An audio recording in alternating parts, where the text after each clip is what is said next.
Bwana Yesu asifiwe. Tarehe 27 ya mwezi wa 10 saa 12 asubuhi, na mimi ni Mwalimu Baraka Mbona Liba kutoka Eternal Ministries kuletea kipindi cha utupe riziki yetu ya kila siku.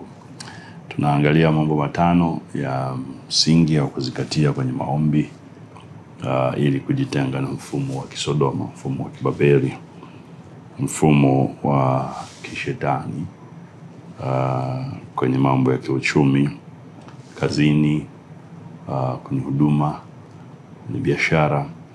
Nilikupa viashiria 10, 11 siku 2-3 zilizopita kule nyuma.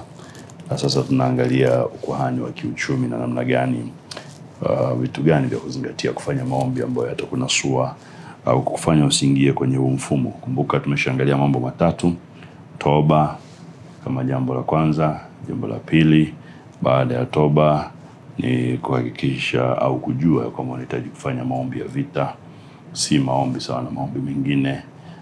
Unahitaji nguvu kupambana na kushinda, na ndipo uwe na utawala au uhuru wa kiuchumi. Jambo la tatu, unahitaji kujitenga na mfumo. Hakikisha ya kwamba uko ndani ya ofisi, ndani ya huduma, ndani ya biashara, lakini nje ya mfumo wa kishetani, wa kiganga, wa kichawi ambao unafanya kazi kwenye eneo lako la kazi. Na jana nilikuwa nakupa mfano wa Danieli sura 6, mfano mzuri. Danieli alifanya kazi na watu wasiomjua Mungu wake 120, akawa bosi wao, na angalia wakamtafuta kwa makosa ya kimfumo kwao, hawakuweza kumpata. Na Biblia inasema wakasema tumtafute kwenye sheria za Mungu wake. Kwa hiyo akaweka sanamu na kumwambia mfalme asaini ili watu wote waabudu sanamu. Bado Danieli alikataa kuabudu sanamu na Mungu wake akamtetea. Na kwa hiyo Mungu atakutetea pale ambapo unasimama kwenye mfumo wa haki, hata kama ofisi nzima, hata kama wafanyakazi wote, hata kama wafanyabiashara wote wameamua kuchagua mfumo ambao ni tofauti na wewe.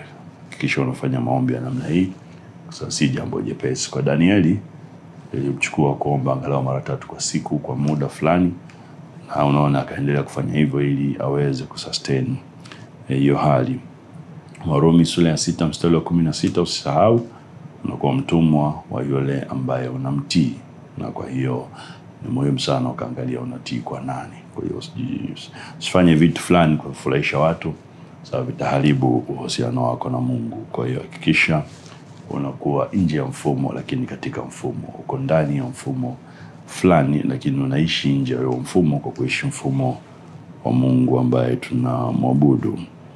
Na ukisoma Biblia inatuonyesha moja ishara kubwa ya ambayo mifumo inapenda kufanya ni kuwaingiza watu kwenye mifumo kwa kuwabadilisha majina. Kuna watu wanafanya biashara au wanafanya kazi, na kwa sababu ya uhitaji wa kazi na biashara wanakubali kubadilishwa majina na kwenda kwenye majina ya dini fulani, hata kama si dini zao, ili mradi wabaki kazini. Kiashiria kimoja kikubwa ya kwamba umekubali kutii kwenye mfumo huo wa kidunia au wa kipepo au wa kiganga, na uwe na uhakika utapata tabu sana kufanikiwa kiuchumi. Unaliona hilo kwa kina Danieli wenyewe. Ukienda pale Danieli sura ya 1 mstari wa 8 tu unaona Biblia inasema, lakini au kianza mstari wa 6, Biblia inasema basi katika hao walikuwa hapo baadhi ya wana wa Yuda, Danieli na Hanania na Mishaeli na Azaria. Unaona majina yao: Danieli, jina la mtu wa pili Hanania, jina la tatu Mishaeli, jina la tatu la 4 Azaria. Mkuu wa matowashi akawapa majina. Kwa wanaona mfumo ulidemand kubadilisha majina.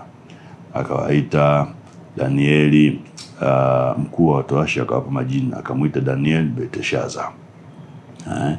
Hanania akamuita Shadraka, Mishaeli akamuita Meshach, Azaria akamuita Abednego. Kwa majina yanataja Shadraka, Meshach na Abednego ni majina waliopewa. Daniel akaitwa Belteshaza. Lakini Danieli aliazimu moyoni mwake ya kuwa hatajitia unajisi wa chakula cha mfalme wala divai aliyokunywa. Kwa hiyo unaona mfumo wa namna hii kwanza una demand kubadilisha majina. Ukienda ukasoma habari za Yusufu pia kwenye kitabu cha Mwanzo, ile sura ya 41 unaona jambo hilo likatokea. Baada ya kuwa Yusufu amempendeza Farao, Farao akaamua kumuoza binti Potifera ambaye alikuwa kuhani wa Mungu Jua. Unajua alikuwa kuhani wa Mungu aliye hai, alikuwa kuhani wa Mungu Jua, na pengine kwa sababu za kiroho Farao aliona kwa sababu wote wa kiroho ndio jambo ambalo lilimpendeza, akampa binti yake. Angalia jambo lilofuata, akambadilisha jina. Mstari wa 45 sura ya 41 Biblia yangu inaniambia, mstari wa 45 sura ya 41 anasema Farao, au mstari wa 44, Farao akamwambia Yusufu, mimi ni Farao, na bila amri yako mtu asiinue mkono wala mguu katika nchi yote ya Misri.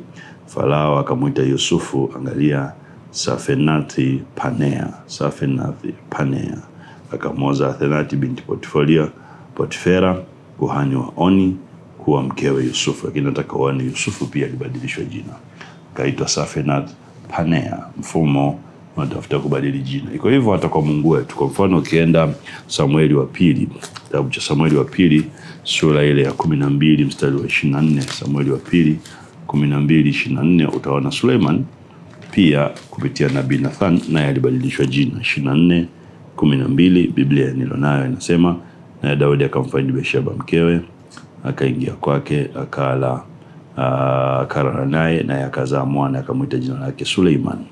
Naye Bwana akampenda, akampeleka kwa mkono wa Nathani nabii, naye akamuita jina lake Nathan. Alimbadili jina pia Suleiman, akamuita Yedidia kwa ajili ya Bwana. Kwa hiyo ni mifumo yote ina demand kuwa na jina jipya. Ndio maana ukiokoka unapewa jina jipya, unabatizwa au unathibitishwa, sababu mfumo unataka kuwa na jina jipya. Kwa hiyo ni muhimu sana. Na nimeona watu kadhaa, kwa mfano ni Mkristo anataka kazi iko kwa Mwarabu labda ambaye ni Muislam by nature, na anajua akienda jina la Kristo hapati kazi. Kwa hiyo anaamua kujibadili jina na kujipa jina la Kiislamu ili apate kazi. Ukifanya hivyo hautakuwa na ujasiri juu ya Mungu wako, wala huwezi kusema umeokoka, kwa sababu jina linakutambulisha kwamba ni Muislamu, na kimsingi unaona hivyo ndio umepata kazi. Kama ni wadada wanabadili namna ya kuvaa, wakaka wanabadili namna ya kuvaa, ili mradi tu asikose kazi, abaki kazini. Lakini kiukweli anakuja Jumapili kanisani, lakini ikifika Ijumaa lazimika kwenda msikitini kama wale Waislamu, hata kama anazuga lakini anakwenda aonekane kwamba ni mmoja wao. Kwa nini kazi? Nimeona wafanya biashara wanajaribu kujifanya Wakristo au Waislamu ili waendelee kupata biashara. Kwa unakuta mtu kwa mfano si Muislamu, mimi ambao nimeona Kristo wenzangu tunasali nao kanisani kila Jumapili, yupo watoaji wazuri, lakini kazini kwake anafahamika kama ustadhi, anafahamika kama Muislamu. Ijumaa anakwenda msikitini, anatawadha na anaiga hadi kuswali, wengine wanajifunza, lakini Jumapili yuko kanisani. Nini? Asikose kazi za matajiri fulani wa Kiislamu. Hiyo ni kutii mfumo ule ambao unautii, na kimsingi huwezi kutii mifumo miwili.